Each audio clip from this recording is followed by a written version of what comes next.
Okay, so question number 14, how many shipment modes are used? So this question has only one key term involved, the shipment modes. We go into our dashboard and look for the shipment modes tab. Here it is. The question asked how many shipment modes are there. We can just count here simply, but it is not feasible, it is not the right way to do it, so we will drag it onto the dashboard.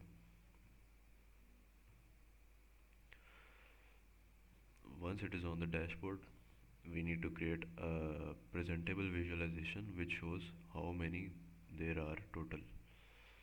So we click on to change the visualization and we look for the summary. Here is the summary. So here are the total shipment modes used. Total shipment modes are 4. It was a very simple and very easy question.